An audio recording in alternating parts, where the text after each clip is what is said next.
चलो तो आज के इस वीडियो में हम लोग यानी आज के क्लास में हम लोग हमारा जो एक चैप्टर छूटा हुआ था इंग्लिश का द पेज फॉर लिविंग, उसको हम लोग आज कंप्लीट करने वाले हैं और कल इसका हम लोग ऑब्जेक्टिव क्लियर करेंगे।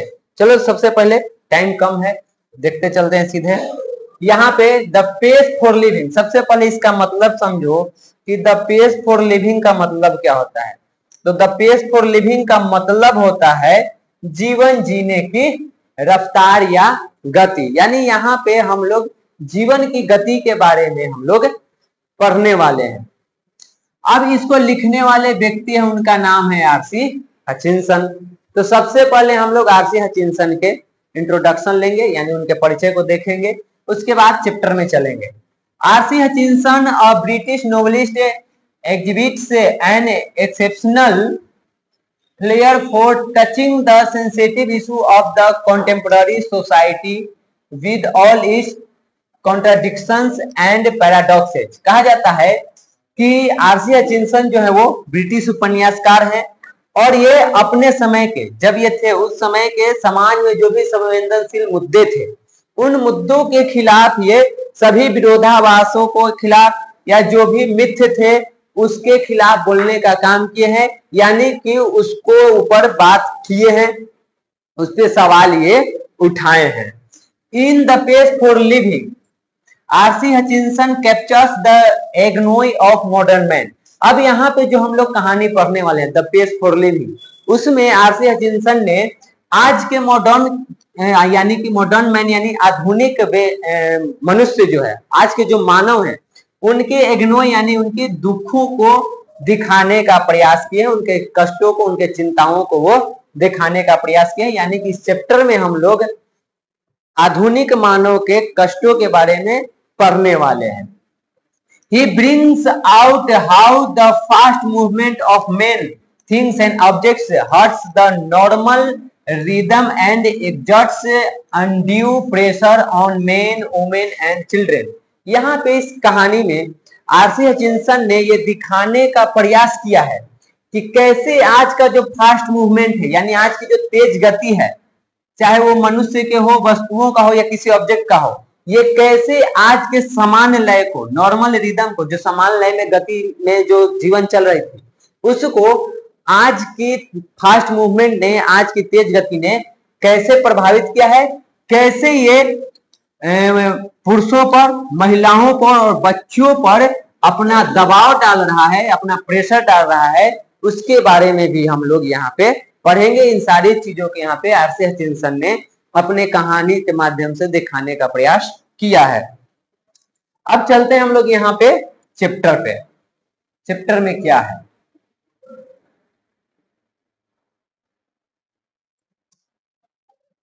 चैप्टर में कहा जा रहा है I saw a play in Dublin not long ago with which the chief character was an elderly corn merchant in a small Irish country town। यहाँ पे लेखक कह रहे हैं कि इन्होंने डबलिन में एक नाटक देखा है। कहाँ पे नाटक देखे, ये वीआई क्वेश्चन बनता है, यहाँ से याद रखना है। लेखक ने कहाँ पे नाटक देखा, डबलिन में प्ले देखा। ज्यादा समय की बात नहीं है, कुछ ही समय पहले इन्होंने ये नाटक देखा था, जिसका चीफ कैरेक्टर यानी मुख्य पात्र जो है वो एक बूढ़ा कॉर्न मर्चेंट था। यानी एल्डरली कॉर्न मर्चेंट का मतलब हुआ एक वृद्ध मक्का व्यापारी था। In a small Irish country town, जो कहाँ रहता था, एक आयरलैंड के एक छोटे से शहर में रहता था। इस कहानी को फिर समझे तो लेखक ने डबलिन में एक नाटक देखा था, जिस नाटक का मुख्य पात्र एक वृद्ध मक्का व्यापारी था जो आयरलैंड के एक छोटे से शहर का रहने वाला था। यहाँ पे इसका इतना ही यहाँ पे अनुवाद होता है। He was a man of many anxieties.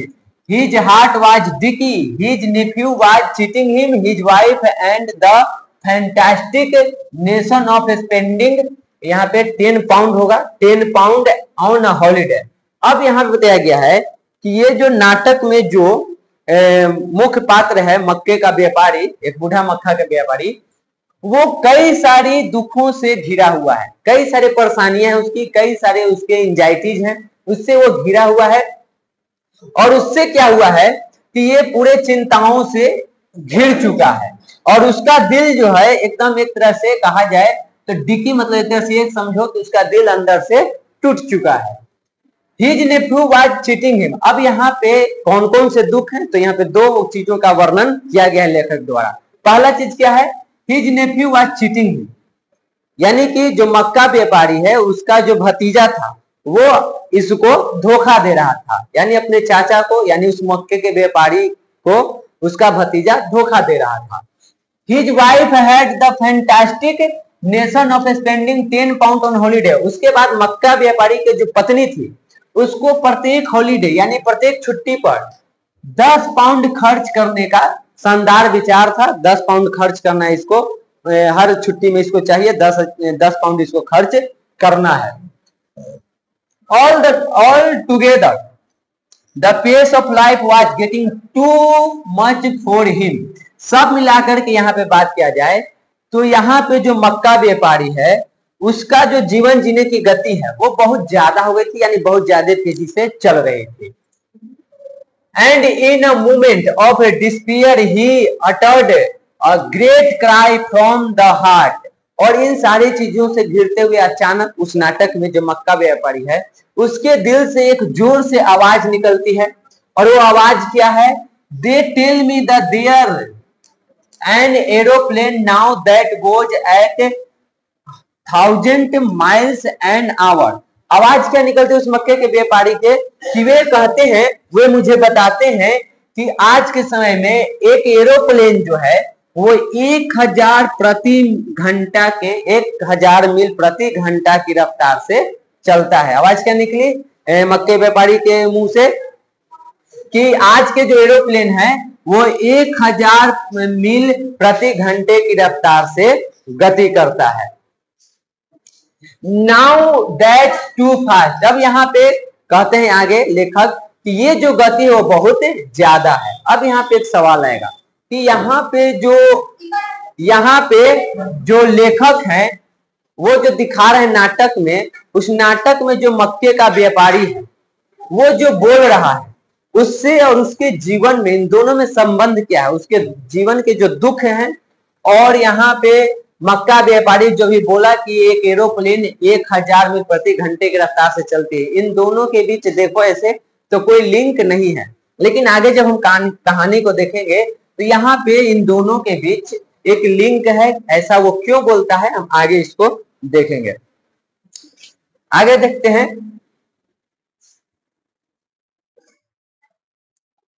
आगे बोला जा रहा है, For me, that was the most enchanting line in the play. The man's complaint was so gloriously irrelevant to his own situation।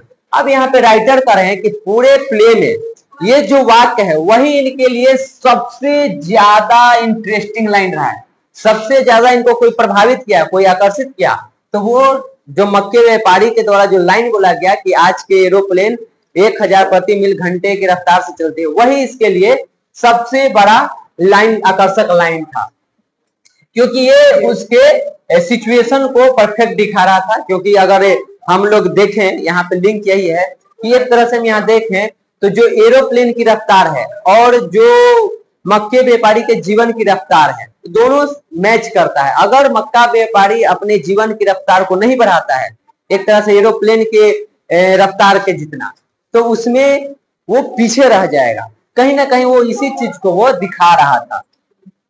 And beside being comic it struck me as the perfect illustration of the way the Irish get a suitable truths by the most unlikely approaches। अब यहाँ पे लेखक कह रहे हैं कि ये जो बात बोला गया है, ये जो एक कॉमिक या एक तरह की जो हास्यपूर्ण बात की गई, वो बहुत अच्छा उदाहरण है आयरिश के यानी आयरलैंड के लोगों के लिए। आयरलैंड के लोग को लेखक के अनुसार मानना है कि आयरलैंड के जो लोग हैं वो बोलते कुछ और है, उसका अर्थ कुछ और निकलता है। वो यहाँ पे कॉमिक की तरह बात करेंगे, लेकिन अगर उन बातों पर हम ध्यान दें तो उसका अर्थ बहुत बड़ा निकलता है। जैसा कि मक्का व्यापारी नाटक में बोलता है, वो उस रफ्तार को लिंक कर रहा था अपने जीवन की रफ्तार से, जो कि अगर देखा जाए तो एक हास्य जैसी बात लगती है, कॉमिक लगती है। कि जिसके जीवन में इतने सारे दुख हैं वो एरोप्लेन की बात क्यों कर रहा है। तो ऐसे तो देखा जाए तो ये एक हास्यपूर्ण बात हो गई, एक बेवकूफी वाली बात हो गई, लेकिन असल में वो मक्का व्यापारी क्या बोल रहा था वो लेखक समझ गए थे और इसीलिए ये लाइन उनके लिए बहुत ही आकर्षक थी।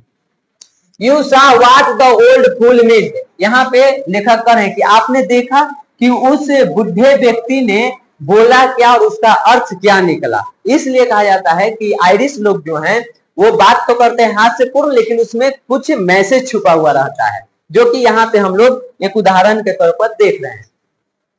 आगे देखते हैं।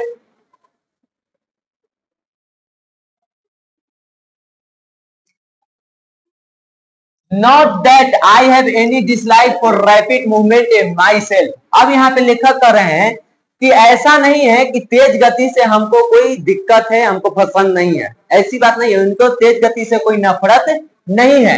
I enjoy going in a car at 90 miles an hour so long as I am driving and so long as it is not my car। यहाँ पे लेखक खुद कर रहे हैं कि मुझे गाड़ी चलाना पसंद है, मुझे तो खुद रफ्तार पसंद है।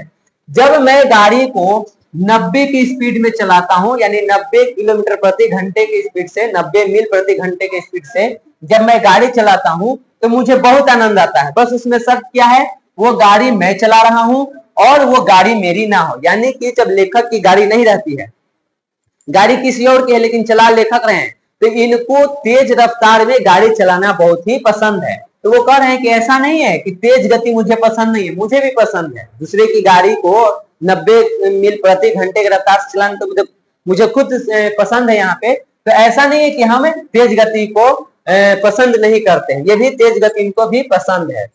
I adore the machines that rule you about the Battersea. यहाँ पे कह रहे हैं कि मैं उन गाड़ियों की, उन मशीनों की यहाँ पे पूजा करता हूं। यानी कि एक तरह से एडोर मतलब वही पूजा की सेंस में आती है कि उन सभी चीजों को हम यहाँ पे पसंद करते हैं। जो to dine in London and lunch in New York next day seems to me most satisfactory experience. यहाँ पे ये बटरसिया जो है ये एक जगह वहां के नाम है। अब यहाँ पे बताया जा रहा है कि लेखक करें कि हमें तेज गति पसंद है, इनको भी पसंद है क्या कि ये डाइन यानी कि रात के खाना लंदन में करे और अगले सुबह का जो खाना है, जो लंच है, वो कहाँ करे, न्यूयॉर्क में। तो ये चीज करना उनको भी पसंद है। अब ये लंदन है और न्यूयॉर्क दोनों अलग अलग शहर हैं। लंदन मुख्य रूप से यहाँ हम ब्रिटेन में देखते हैं और न्यूयॉर्क कहाँ है, अमेरिका में। तो रात के खाना ये ब्रिटेन में करे, इंग्लैंड में करे, और सुबह के खाना ये अमेरिका में करे, ये इनको भी पसंद है। और ये कब पॉसिबल हो पाएगा, जब रैपिड मूवमेंट रहेगा, यानी कि गति जब तेज रहेगी तब ये चीज पॉसिबल है। तो लेखक को ये सारी चीजें पसंद है, ये उनको सेटिस्फाइड करता है, उनको ये चीज जो है वो संतोष पहुंचाता है। तो ये इनको खुद भी ये चीज पसंद है, ऐसा नहीं है कि राइटर को ये सारी चीजें पसंद नहीं है। आगे लेखक क्या कहते हैं, देखिए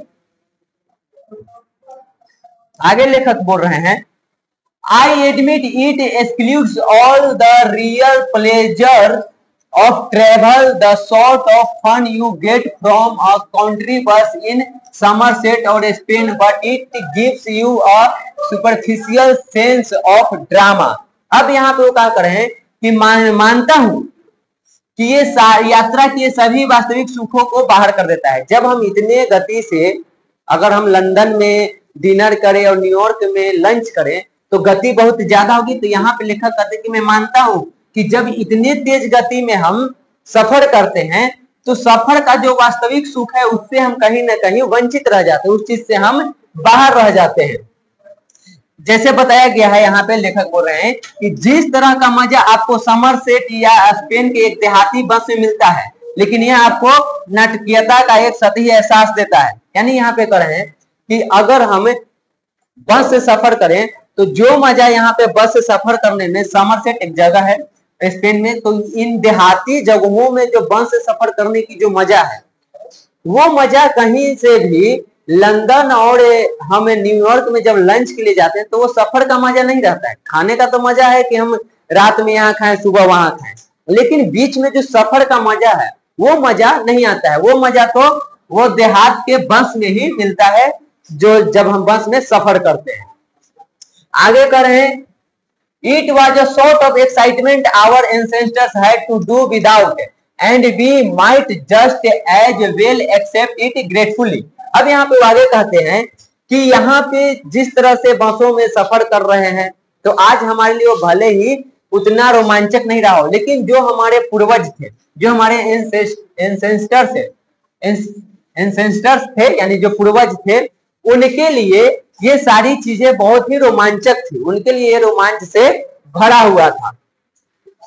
No, where speed becomes something unfriendly to me is where the mental activities of our time tend as the naturally do, the follow the pace of the machines। अब यहाँ पे कह रहे हैं कि लेखक को एक चीज पसंद नहीं है, और वो क्या चीज है, वो यहाँ पे बता रहे हैं कि जो मानसिक गतिविधियों की जो चेकिंग हो रही है आजकल, जो मेंटल एक्टिविटीज की जो टेस्ट हो रहे हैं, उसमें जो रफ्तार है वो लेखक को पसंद नहीं है। यहाँ पे देखिए कह रहे हैं कि हमारे पूर्वज को काम चलाना पड़ता था, जो उनके पास था उसी के साथ, ठीक।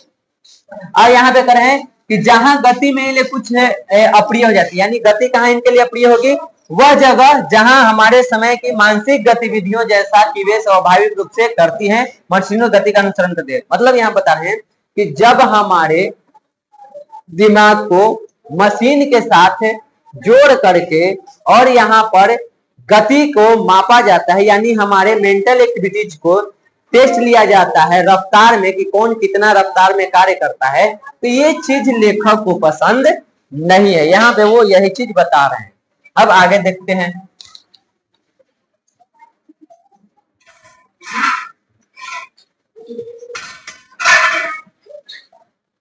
शांति बैठे बाकी पिटाई हवा।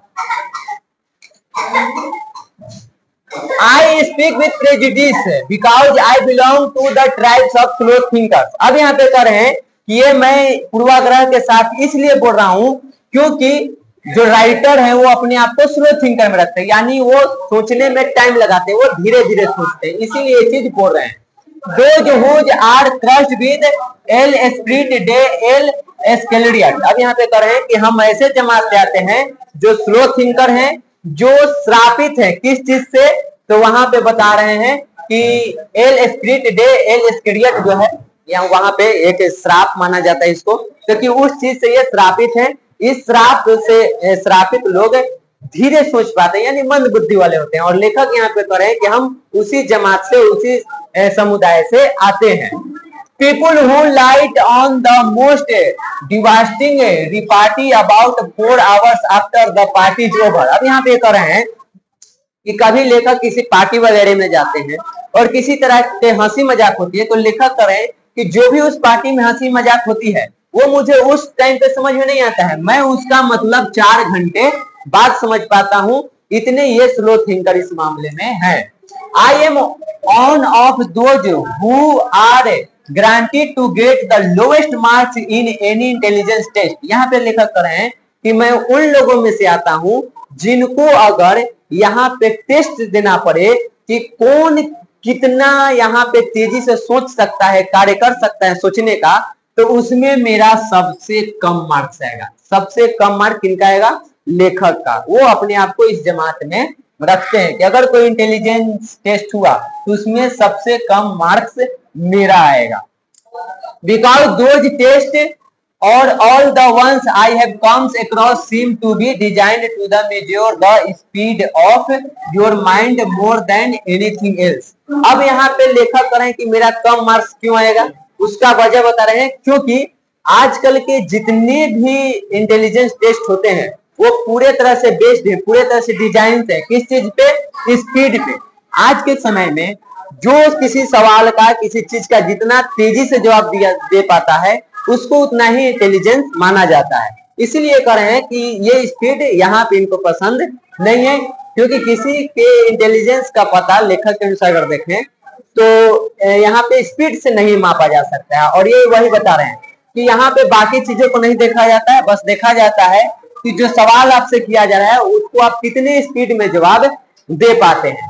और ये इस चीज में कहते हैं कि हम सबसे कम मार्क्स आएंगे। अगर इस तरह के हम टेस्ट दें तो मेरा नंबर जो मेरा मार्क्स जो है वो सबसे कम आएगा।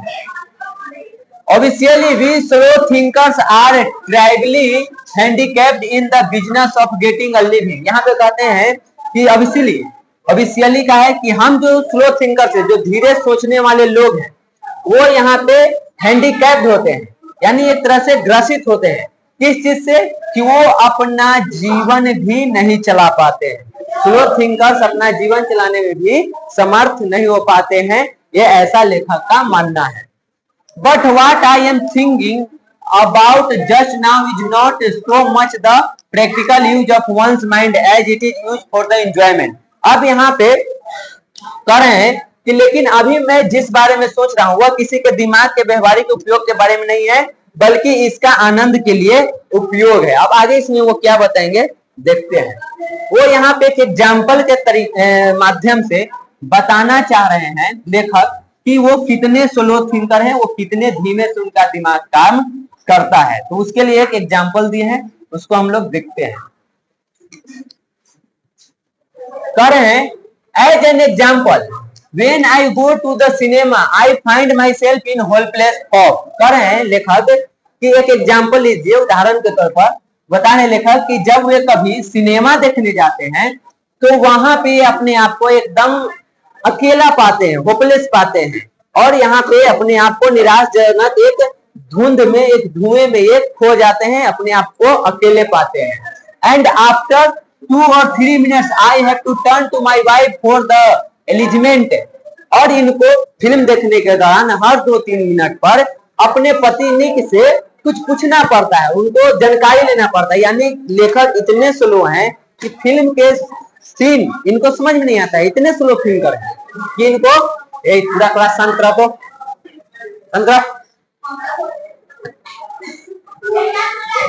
तो यहाँ पे बता रहे हैं कि हमको हर 2-3 मिनट पर अपने पत्नी के तरफ जानकारी लेने के लिए, यानी सीन को समझने के लिए उनको घूमना पड़ता है, पत्नी से पूछना पड़ता है। I whisper is it the same girl as the one we saw at the beginning. वो अपनी पत्नी से पूछते हैं फिल्म में कि क्या ये वही लड़की है। वो फुसफुसाते हुए पूछते हैं अपनी पत्नी से कि क्या यह वही लड़की है जिसको हमने फिल्म के शुरुआत में देखा था।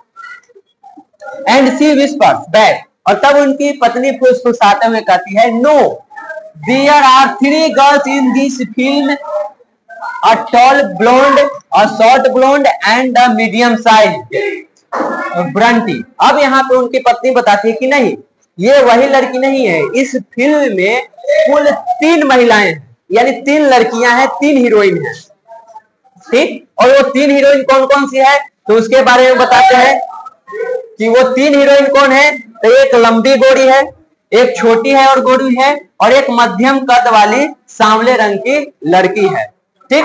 तो यहाँ पे लेखक जो है वो ये भी नहीं समझ पाते हैं कि फिल्म में कितनी हीरोइन है, कि कैसे सीन बदल रहा है, कौन हीरो है, ये सारी चीजें उनको समझ में नहीं आता है।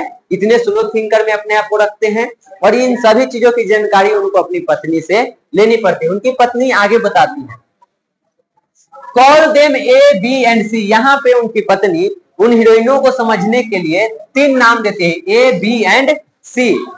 The hero is that man who takes his hat off when he comes indoor. उसके बाद उनकी पत्नी बताती है कि फिल्म में जो एंट्री करते हुए, गेट में एंट्री करते हुए, रूम में एंट्री करते हुए जो अपना टोपी उतारता है वही इस फिल्म का हीरो है। यानी कि इस आधार पर हम देखें तो लेखक इतने स्लो थिंकर हैं कि इनको ये भी नहीं पता चलता है कि फिल्म में हीरो कौन है, हीरोइन कौन है, कितनी हीरोइन, ये सारी चीजें इनको समझ में नहीं आती है। ये सब एक्सप्लेन करते हैं उनकी पत्नी, और तब वो कहानी को समझ पाते हैं। आगे उनकी पत्नी बताती है he is going to fall in love with girls B, C, A in that order। अब आगे उनकी पत्नी बताती है लेखक को कि इस फिल्म में हीरो को जो प्यार होता है वो पहले बी लड़की से होता है। तो बी में कौन लड़की थी, तो यहाँ पे देख लें, बी में ये थी शॉर्ट ब्लॉन्डी, तो ये इससे पहले होता है। फिर सी से होगा यानी कि मीडियम साइज की जो हीरोइन थी उससे होगा, और फिर ए से होता है यानी टॉल ब्लॉन्डी जो है गोरी लड़की है, लंबी गोरी लड़की उनसे होता है। और ये सारी चीजें लेखक को समझ में नहीं आती है। तो ये सब चीज होता है and so it proves to be. और आगे लेखक कहते हैं कि जो मेरी पत्नी हमको बताई फिल्म में बिल्कुल वैसा ही होता है। पहले हीरो को इससे प्यार होता है, फिर इससे और फिर इससे। तो यहाँ पे हम समझ सकते हैं, यहाँ से अंदाजा लगा सकते हैं कि लेखक अपने आप को कितने स्लो थिंकर में रखते हैं। अब ये लास्ट चैप्टर, लास्ट पैराग्राफ है, इसको देख लेते हैं।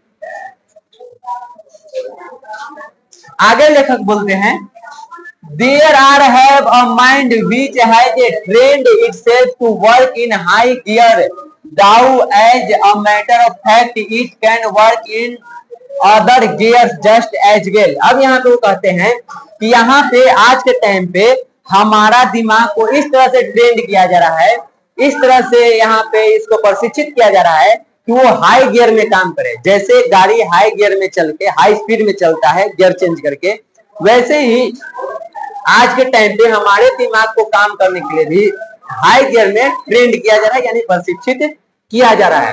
But my point is that most of my fellow patients in the cinema do think fast enough to keep up comfortably with rapid change of the screen and action. यहाँ पे कहते हैं लेखक, उस सिनेमा घर में बहुत सारे ऐसे भी लोग थे जो फिल्मों को समझ रहे थे, वो आगे क्या होने वाला है सीन में, कैसे सीन चल रहा है, कैसे हीरो को हीरोइन से प्यार हो रहा है, उस सारी चीजों को, उन सारे एक्शंस को वो समझ रहे थे। और उनका दिमाग इतना तेजी से काम कर रहा था कि हर सीन को वो समझ जा रहे थे, और उससे पहले भी वो समझ जा रहे थे कि आगे सीन में क्या होने वाला है।